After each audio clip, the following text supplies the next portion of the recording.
તૈયાર છે એકદમ સરસ સોફ્ટ આલુ પરોઠા બનાવવા માટે 8 થી 9 મધ્યમ સાઈઝના બટાકા બાફીને લીધા છે। મસાલામાં 2 ચમચી ખાંડ, 1 ચમચી લાલ મરચું, 1 ચમચી ધાણા જીરું, અડધી થી પોણી ચમચી ગરમ મસાલો, અડધી ચમચી હળદર, 1/4 ટીસ્પૂન આમચૂર પાવડર, 1/4 ટીસ્પૂન તજ લવિંગનો પાવડર, 3 લીલા મરચા, આદુ અને 3 કળી લસણને મેં ક્રશ કરીને લીધું છે। બટાકાને પહેલા મેશ કરી લઈશું સરસ રીતે। હવે એમાં સ્વાદ મુજબ મીઠું એડ કરીશ।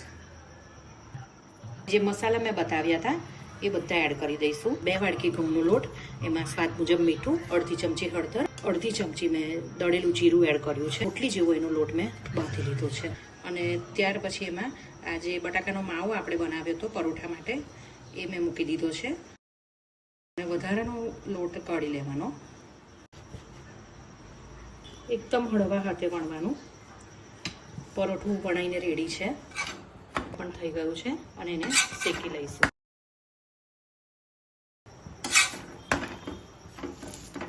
તૈયાર છે એકદમ સરસ સોફ્ટ આલુ પરોઠા। ચોક્કસ ટ્રાય કરો।